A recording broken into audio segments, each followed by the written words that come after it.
తమిళనాడు రాజకీయాల్లో 60 ఏళ్ల ద్రవిడ రికార్డులను బద్దలు కొడుతూ సరికొత్త ప్రభంజనంతో సూపర్ స్టార్ దళపతి విజయ్ నేతృత్వంలోని టీవీకే ప్రభుత్వం ఏర్పడి 10 రోజులు కూడా కాలేదు. అప్పుడే అక్కడ పొలిటికల్ హైడ్రామా పీక్స్కి చేరింది. కొత్త మంత్రుల సీట్లలో కూర్చుని పట్టు సాధించకముందే ఆదిలోనే అపశకునాలు, శాపనార్థాలు మొదలైపోయాయి. విజయ్ ప్రభుత్వం త్వరలోనే కూలిపోతుంది, తమ్ముళ్లు ముందస్తు ఎన్నికలకు సిద్ధం కండి అంటూ మాజీ సీఎం డిఎంకే అధినేత MK Stalin bomb పేల్చారు.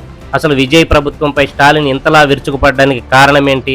Floor test గెలిచిన విజయ్కి వచ్చిన ముప్పేంటి? స్పెషల్ అనాలిసిస్ ఇప్పుడు చూద్దాం. ఈ ఇన్ఫర్మేషన్ మరికొందరికి రీచ్ అవ్వడానికి వీడియోని తప్పకుండా లైక్ చేయండి.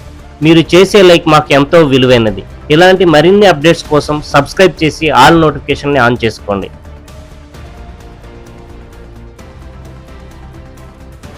తమిళనాడు అసెంబ్లీలో టీవీకే అధినేత విజయ్ మెజారిటీ నిరూపించుకుని సేఫ్ జోన్లో పడ్డారు.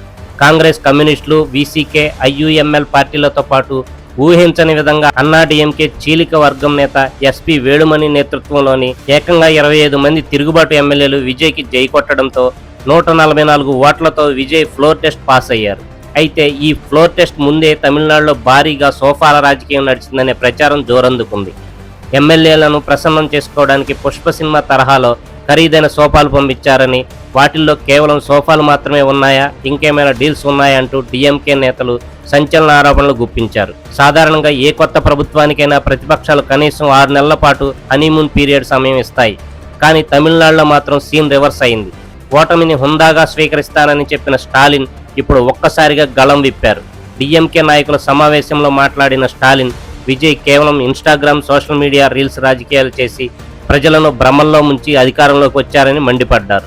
ఈ అపవిత్ర కూటమి ప్రభుత్వం ఎక్కువ రోజులు సాగదని, త్వరలోనే కూలిపోవడం ఖాయమని, కాబట్టి డిఎంకే కేడర్ మొత్తం ఇప్పుడే ముందస్తు ఎన్నికలకు సిద్ధం కావాలని పిలుపునిచ్చారు.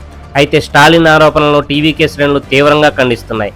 ఘోర ఓటమిని జీర్ణించుకోలేకే స్టాలిన్ ఇష్టం వచ్చినట్లు మాట్లాడుతున్నారని, తమకు మ్యాజిక్ ఫిగర్ కంటే ఎక్కువే బలం ఉందని స్పష్టం చేస్తున్నారు. పైగా డిఎంకే కూటమిలోని కాంగ్రెస్, లెఫ్ట్ పార్టీలే విజయ్ నాయకత్వాన్ని నమ్మి సపోర్ట్ చేస్తుంటే అది చూసి తట్టుకోలేక స్టాలిన్ ముందస్తు ఎన్నికల జపం చేస్తున్నారని కౌంటర్ ఇస్తున్నారు. ఏది ఏమైనా బాధ్యతలు చేపట్టిన 10 రోజులకే తమిళనాడులో ముందస్తు ఎన్నికల వేడి రగలడం దేశవ్యాప్తంగా హాట్ టాపిక్ గా మారింది. సినిమాల్లో వన్ మ్యాన్ షో చేసిన విజయ్ ఈ పొలిటికల్ ఫ్లోర్ టెస్ట్ గణం నుంచి గట్టెక్కి 5 ఏళ్ల పాటు రాజకీయాన్ని నడపగలరా?